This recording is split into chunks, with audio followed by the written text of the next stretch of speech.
Avant d'arriver au centre d'accueil, j'étais une fille qui était séparée de sa mère. Je vivais avec mon père. Et en grandissant, j'ai eu un caractère d'autorité. J'aimais m'imposer. Et une fois grandie, adolescente, je suis partie chez ma mère. Et ma mère, elle avait des enfants. Ces enfants, mes frères, ils étaient adolescents aussi. Et lorsque je suis arrivée dans la maison de ma mère, je voulais que tout soit comme chez mon père. Et mon frère, qui était considéré avant l'aîné de la maison, il n'acceptait pas mon autorité. Et un jour, en se querellant avec mon frère, il m'a porté main. Donc on s'est battu et ma mère n'était pas présente ce jour-là. À son arrivée, moi j'attendais que ma mère nous fasse asseoir en disant à mon frère pourquoi tu agis de telle façon devant ta sœur. Et ma mère ne l'a pas fait. Ma mère, elle a préféré parler à mon frère. Et moi, j'ai dû entendre ce jour-là. J'étais dans ma chambre. Et en moi, je me suis dit, ma mère préférait mon frère que moi. En moi, il y a eu tout de suite de la haine dans mon cœur. Et un jour, ma mère, elle a essayé de me parler de ce sujet. Et on peut dire, j'ai dit à ma mère toute la haine que j'avais pour mon frère. Je lui ai dit, plus jamais, lui et moi, on va se parler, même lorsqu'on va mourir. Après, je me suis retirée de mes frères. J'aimais plus ma mère comme avant. C'était quelque chose qui m'étouffait maintenant dans ma vie. Dans la maison, il n'y avait plus d'ambiance. J'étais tout le temps fermée dans ma chambre. Au niveau de la santé, j'avais un grand problème. Un grand problème parce que je faisais des crises spontanées. J'avais des douleurs spontanées. Mais en moi-même, je n'acceptais pas cette maladie. En moi-même, je me disais tout allait bien. Mais au fond, lorsque ces crises arrivaient, je me rendais compte que je n'étais pas bien. Cette maladie m'a déformé mon corps. Tous les jours qui passaient, ma haine aussi grandissait envers mon frère. Il y avait une révolte en moi envers aussi ma mère. Parce que je me disais que c'est elle qui acceptait que mon frère me manque de respect. Mais je ne regardais pas mon comportement que j'avais envers eux. Et puis, j'ai connu le centre d'accueil. En arrivant au centre d'accueil, j'ai vraiment décidé de ne plus être malade. J'ai commencé à mettre en pratique tout ce qu'on me disait. Et en mettant en pratique tout ce qu'on me disait, j'ai reçu la guérison. Mais en recevant la guérison aussi, j'avais des doutes. Je me disais peut-être ça va revenir, peut-être je vais encore refaire mes crises. Mais on m'a toujours dit que j'avais la guérison entre mes mains. C'était à moi de saisir cette guérison. Et en me mettant cette parole dans mon cœur, j'ai cru. Et aujourd'hui, je ne suis plus malade. Je suis maintenant bien. J'avais aussi toujours du mal à accepter que je devais pardonner à mon frère. Après, à la FJF, parce qu'au centre d'accueil, je suis rentrée à la FJF. À la FJF, on nous demandait de regarder d'abord nous, au lieu de pointer le doigt vers l'autre. C'était d'abord nous, d'abord. J'ai commencé à regarder mon comportement envers mes frères. Je me suis rendu compte que j'étais vraiment autoritaire et j'aimais imposer tout ce que je voulais dans la maison de ma mère. Or, cela embêtait mes frères. J'ai commencé à changer premièrement mon caractère envers mes frères. J'étais maintenant attentive, j'acceptais tout ce qu'ils faisaient. Je suis partie vers mes frères, vers mon frère surtout qui m'avait porté main. Je ne l'ai pas tout de suite dit « pardonne-moi », non. Je l'ai apporté mon amour. Je lui ai demandé pardon par mes attitudes. Dans tout ce que je lui faisais, je lui montrais que je le faisais avec bon cœur. Et lorsqu'il faisait quelque chose, tout de suite, je ne réagissais pas négativement. Et ma mère, elle était étonnée de me voir aller vers lui, le proposer des choses que je proposais aux autres. Et il y a eu un rétablissement d'ambiance dans ma maison, d'amour dans ma maison. Soyez bienvenus à cette émission France en direct. Qu'est-ce qui amène un fils à avoir la haine contre son père, ou vice-versa? Qu'est-ce qui amène un membre de famille, un fils, à avoir la haine contre ses parents, ou l'épouse à avoir la haine contre son mari? Qu'est-ce qui fait ça? Et une chose bizarre, c'est qu'il y a beaucoup de situations comme ça, que les fils ils ont la haine contre son père ou contre sa mère, mais au dehors, ils ont une bonne relation avec les amis, les collègues, les autres, quand devait être au contraire, n'est-ce pas? Parce que la famille sont les personnes les plus proches de nous. Nos parents sont ceux qui nous ont donné la vie, n'est-ce pas? Sont les plus proches de nous. Qu'est-ce qui amène une personne à avoir ça, la haine? Qu'est-ce qui amène une famille à être détruite, à avoir l'agressivité, des agressions verbales, agressions physiques? Qu'est-ce qui amène une personne, à cause de ça, penser au suicide aussi? Pensez, nous allons méditer. C'est bizarre. Si, par exemple, j'ai une bonne relation à l'extérieur avec les amis, avec les collègues, une bonne relation, et au-dedans de la maison, il y a des problèmes, il y a la haine. Je vais vous dire une chose. Premièrement, nous allons écouter l'histoire de Patrick. Après, je vais vous expliquer une chose très importante. Et puis tout d'un coup, un jour, j'ai décidé de partir de la maison, quoi. Donc de commencer à faire ma vie tout seul, à me débrouiller, c'était pas dur. J'ai même pensé, c'est vrai, une fois au suicide, un soir. Je me suis dit, à quoi ça sert en fait de vivre, parce que mon père, il n'y avait pas de l'amour, personne ne m'aimait à la maison. À chaque fois, j'étais rabaissé. Et cette phrase, en fait, je la répétais souvent. Oui, c'est vrai que je vais terminer comme mes oncles, quoi. Donc, éboueur, en gros, j'ai pas d'études, parce qu'à cette époque-là, moi, l'école, il n'y avait rien, quoi. Donc, j'aimais pas trop l'école. Et puis, il n'y avait personne pour me motiver. Donc, les parents qui favorisaient que ceux qui réussissaient. Donc, ceux qui étaient dans l'échec, et comme moi. Donc, c'était, en gros, tu ne servais à rien. J'avais pas droit à des habits, j'avais rien du tout, quoi. Donc voilà, ma vie a été vraiment catastrophique. Donc j'ai pas eu vraiment une enfance comme les autres. J'ai pas eu d'amour, vraiment, c'est beaucoup vraiment l'amour, le soutien d'un père et d'une mère que j'avais besoin, que j'ai pas eu du tout. Je me sentais en tout cas rejeté, donc ça me faisait tellement mal, parce que même pour m'habiller, donc c'était mes amis qui me donnaient des habits, donc je me disais en gros ça servait à rien, quoi, que je restais à la maison, parce qu'il n'y avait pas de communication avec mon père. Dès que je rentrais à la maison, c'était direct dans ma chambre. Donc, il n'y a pas de communication. Tout le monde est au salon, dans la joie. Moi, j'étais toujours dans ma chambre. Tout le temps, on me criait dessus, oui, à l'école, tu ne vas pas, etc. Déjà, à l'école, ça n'allait pas. Déjà, et à la maison aussi, il y avait vraiment un gros froid. Donc, il n'y avait que mon père et ma sœur. Il y avait vraiment un lien entre eux. Mais moi, il n'y avait rien du tout. J'étais vraiment le garçon rejeté et j'avais créé une carapace, en fait. Une carapace à l'intérieur de moi. Du coup, je ne sortais plus. Donc, je n'ai pas vraiment connu, en fait, une adolescence, en fait, comme les autres. Donc à cause de tout ça, ça a vraiment créé une haine à l'intérieur de moi et j'en voulais beaucoup à mon père. Même une fois, je me suis dit vraiment, s'il mourait, en fait, ça serait, voilà. En même temps, j'avais vraiment la haine contre lui. Ma mère, en fait, comment dire? Parce que ma mère, c'était une femme qui était vraiment calme, en fait. Elle écoutait beaucoup mon père et puis une fois aussi, un jour, elle est partie chercher mon bulletin et puis elle a regardé, là, vraiment, ma critique, elle m'a dit oui, mais ton père, il a raison, regarde, tu vas terminer comme éboueur, c'est vrai, tu ne sers à rien. Donc, en gros, si on te renvoie au pays, c'était ça, en fait. On te renvoie au pays comme ça, là-bas, tu vas travailler au village. Donc, c'était vraiment des paroles vraiment blessantes, quoi. Et moi, tout au fond de moi, j'ai gardé ça et un jour, j'ai explosé. C'est de là que je suis parti de la maison. Patrick avait la haine contre son père parce que son père aussi, il rabassait constamment. Il disait, tu ne seras rien. Et ça, c'est une des choses que nous ne pouvons pas faire. C'est un avertissement, un conseil à tous les parents. Nous devons prendre soin de ce que nous disons à nos enfants, parce que ça peut provoquer des choses terribles au futur, pardon. Il avait la haine.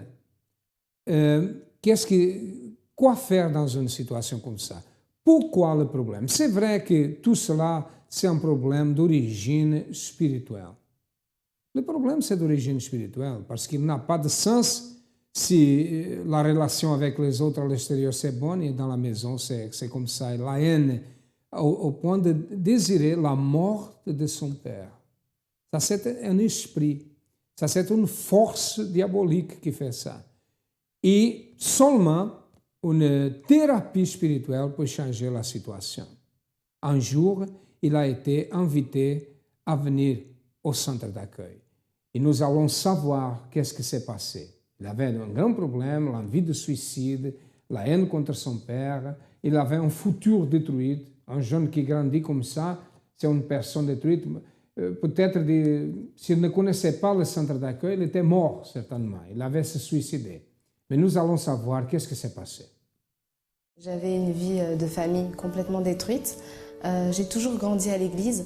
Seulement ma mère, elle allait à l'église, mais mon père, quant à lui, il était dans tout ce qui était vaudou, tout ce qui était les choses occultes.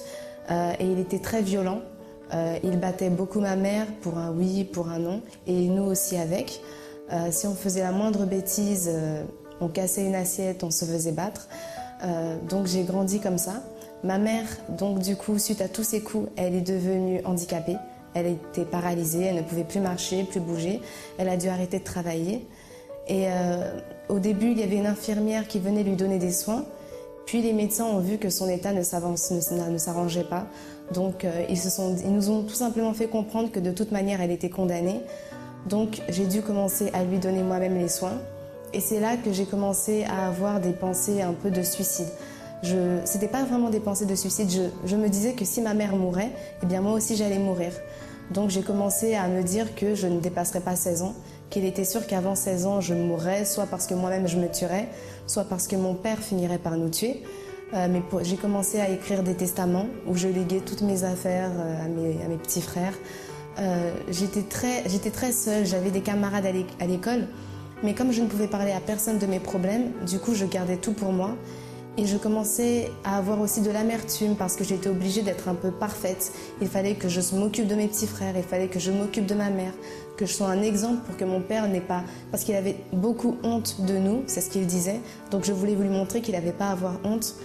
Donc malgré que j'étais à l'église, malgré que j'étais au groupe jeune, j'avais toujours cette colère.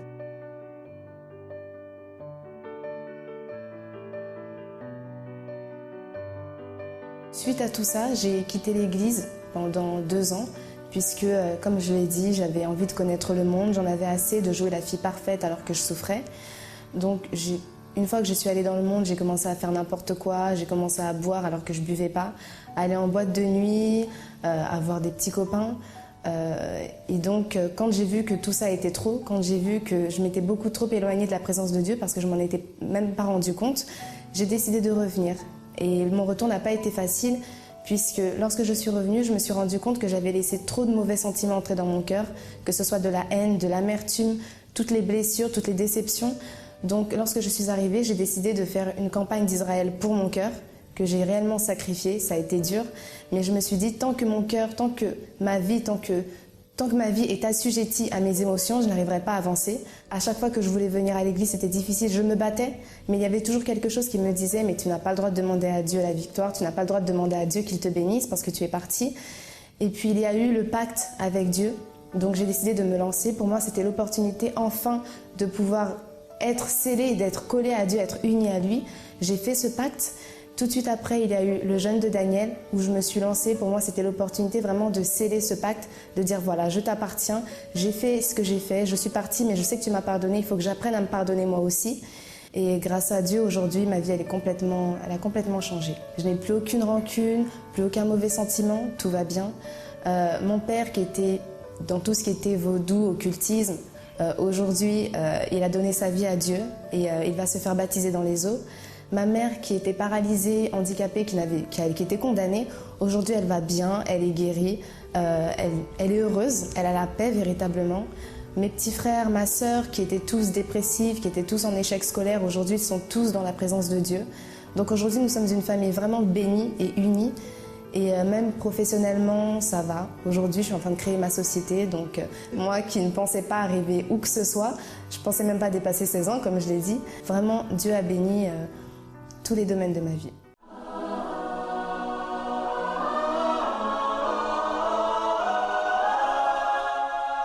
Quarantaine de la résurrection. 40 jours dédiés à votre esprit. Dans cette quarantaine, mettez en pratique les 40 pas que nous allons présenter et qui vont contribuer au renforcement de votre esprit. 18e jour. Contrer le pessimisme. Nous pouvons voir la puissance qui existe dans nos paroles, car dans ce que nous disons, nous pouvons bénir ou maudire. Nos paroles sont des outils qui permettent au Saint-Esprit d'agir, soit au mauvais esprit d'agir. C'est pour cela que la Bible condamne les calomniateurs. Avec nos paroles, nous édifions ou nous détruisons.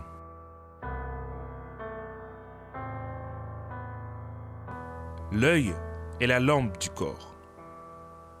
Si ton œil est en bon état, tout ton corps sera éclairé. Mais si ton œil est en mauvais état, tout ton corps sera dans les ténèbres. Si donc la lumière qui est en toi est ténèbres, combien sont grandes ces ténèbres? Matthieu, chapitre 6, versets 22 à 23.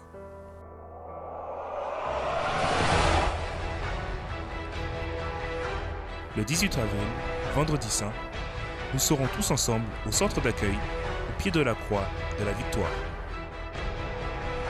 À 7h, 10h, midi, 15h et 20h.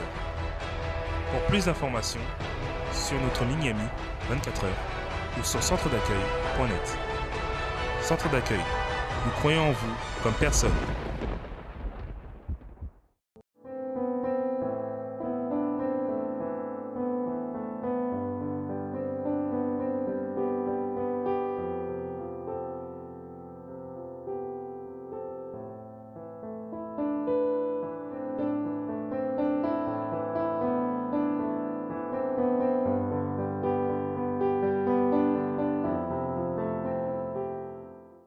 J'étais invité au centre d'accueil par ma copine qui m'avait fait venir au centre d'accueil parce que je lui avais parlé un peu de ma situation.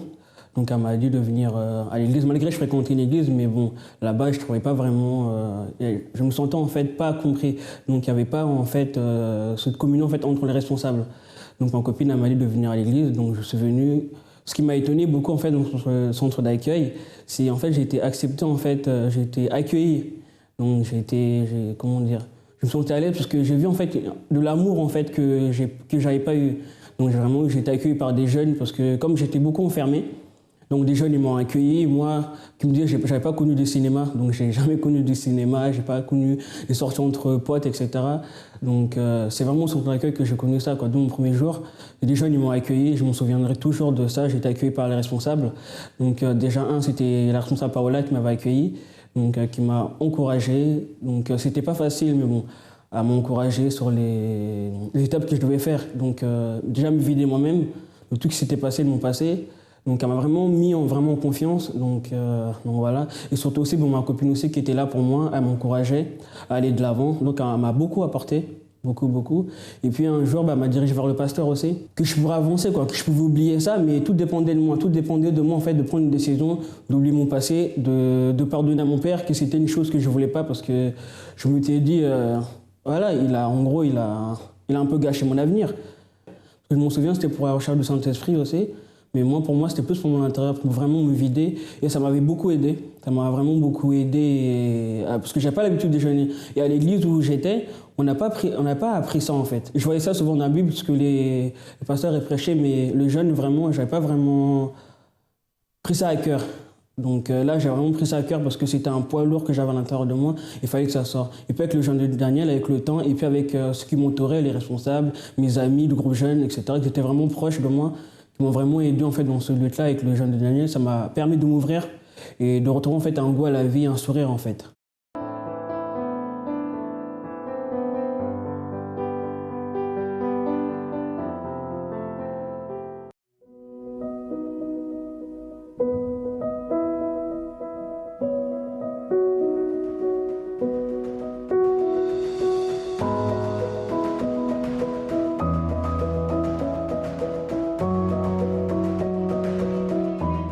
Bonjour Monsieur et Madame Pérez. Donc nous sommes au second lancement de Rien à perdre. Je voudrais savoir, donc déjà vous avez lu le premier et qu'est-ce qui vous a le plus interpellé dans ce livre? Alors ce qui m'a interpellé tout d'abord dans ce livre, dans le Rien à perdre volume 1, c'est la persévérance de l'évêque. Il a eu des situations vraiment compliquées. Par exemple le passage où il est en prison, il n'a pas désisté. Il a insisté, il n'a pas baissé les bras. Et donc ça, cet exemple de foi, de persévérance m'a marqué. Et quelles leçons justement vous avez retenues pour votre propre vie? Ça m'a transformé. Ce livre, il m'a ouvert les portes, m'a ouvert la vision. C'est qu'en persévérant, en ayant la foi, en mettant en pratique, votre vie elle change. Ma vie a changé. D'accord. Donc là, on est au lancement du deuxième livre. Quelles sont vos attentes pour ce second volet? Justement, le titre du livre, Mes défis face à l'impossible, justement, c'est ce que j'ai hâte de lire, ce livre. Parce que dans ma vie aussi, j'ai des défis qui sont dans ce monde impossible. Mais quand on détermine et on se bat, on peut avancer, on peut combattre ces défis-là et les remporter.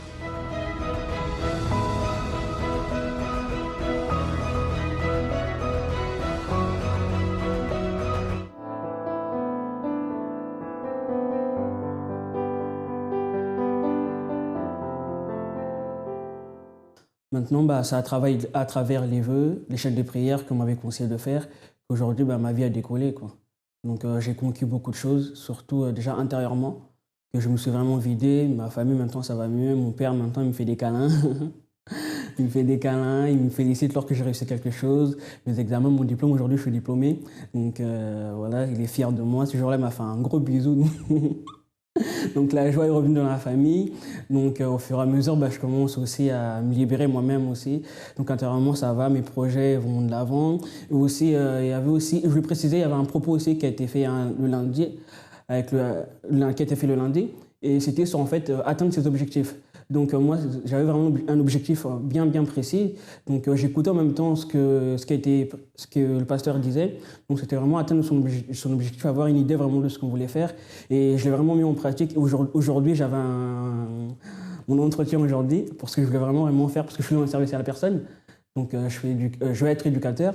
Donc là, je suis aide médico-psychologique. Et là, en fait, j'ai mon entretien aujourd'hui. Et j'ai mis en pratique ce que le pasteur l'avait dit. Et aujourd'hui, en fait, je voulais témoigner. Et devant le jury, au début, j'ai paniqué. Parce que quand j'ai vu déjà avec que des jeunes, j'étais le seul noir déjà. Et j'ai vu des jeunes et tout. Et dans ma tête, je me suis dit, ils étaient tous diplômés, alors que j'étais le seul, en fait, à être diplômé. Et avoir en fait une foi en fait, parce que le monsieur m'a dit, mais monsieur, vous voulez être philosophe plus tard? J'ai fait non, il m'a demandé pourquoi, je lui ai demandé pourquoi on me pose cette question. Parce qu'en fait, on voit quelque chose par rapport aux autres. Lorsque vous parlez en fait, vous savez ce que vous voulez, vous savez ce que vous voulez en fait. Et je leur ai expliqué que voilà, que au jour d'aujourd'hui, je sais ce que je veux. Et puis voilà, je fais tout pour conquérir, pour me battre en fait. Et je me suis rappelé ce que le pasteur il avait dit. Le pasteur avait dit, si vous voulez quelque chose, allez de l'avant et parce qu'il avait donné un exemple. Il avait dit, lorsque vous allez chercher un travail, donc ça dépend comment est-ce que le patron il vous perçoit. Donc vous pouvez être mou, vous pouvez vous montrer vraiment, je suis là pour le poste là. Et ce que j'ai fait ce matin, je suis parti avec un grand sourire, bien décidé, ce que je voulais faire, je leur ai parlé. Et puis à la fin, ils m'ont demandé qu'est-ce qu'on peut faire pour toi. Je dis, madame, ce que je veux en fait, ça serait des conseils, parce que moi je veux faire comme vous, parce qu'elle était éducateur spécialisé. Après, elle me dit, jeune homme, moi j'ai rien à vous dire parce que vous avez tout dit. Vous êtes vraiment quelqu'un qui est motivé et vous avez beaucoup apporté aux autres. Et ce qu'on a à vous dire, en fait, foncez. Je lui ai demandé, madame, alors c'est une réponse positive pour montrer qu'on m'a fait, jeune homme, revenez simplement parce que vous avez cartonné. Et je suis sorti là avec un grand sourire. Je suis venu voir le pasteur le lundi en fait pour dire voilà ce que m'avait dit en fait ça a marché. Voilà, je suis admis à l'école et puis 2 ans pour faire éducateur, m'occuper des jeunes. Tel était mon objectif. Le centre d'accueil en fait pour moi a été une deuxième chance, une vie en fait. Une famille surtout, parce que une famille qui m'a beaucoup en fait, qui a pris du temps à me consacrer, qui m'a donné de l'amour, de l'affection que j'ai pas eu de mes parents, qui m'a ouvert les portes en fait, qui m'a pas vraiment jugé sur le coup. Donc parce que j'étais souvent quand je venais à l'église, j'étais dans mon coin, mais eux ils m'ont accueilli, ils sont intéressés à moi, pourquoi ça allait pas, etc. Pour moi c'était vraiment un deuxième souffle, on peut dire, un soutien vraiment dans tous les domaines de ma vie, on peut dire.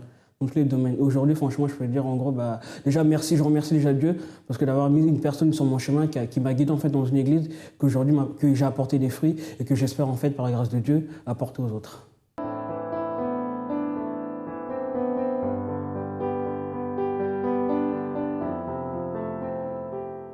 aujourd'hui, sa vie est transformée complètement à travers les chaînes de prière, les conseils qu'il a reçus au centre d'accueil, les propos de foi.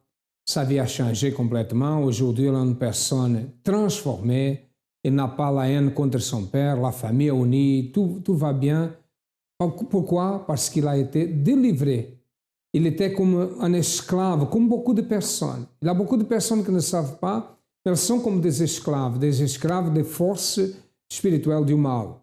La personne, elle veut avancer, mais elle ne peut pas. Peut-être ça se passe dans votre vie ou c'est passé.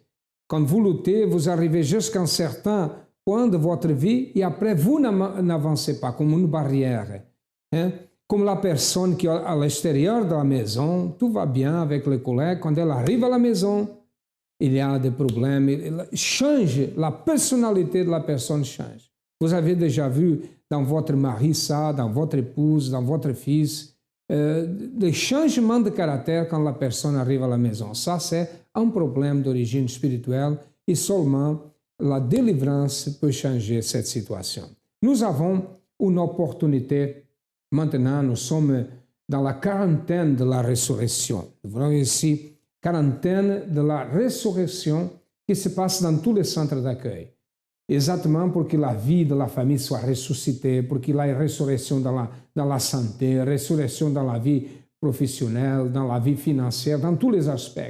Retirer l'esprit de mort au soir, l'esprit qui apparemment amène la tristesse à la maison, c'est pour retirer ça. Nous sommes situés au 254 de la rue du Faubourg Saint-Martin, au 10e à Paris, c'est en France, le siège. Nous avons d'autres centres d'accueil. Si vous avez besoin de notre aide, nous sommes là pour vous aider. Cherchez le centre d'accueil le plus proche de vous. À demain et que Dieu vous bénisse à tous abondamment.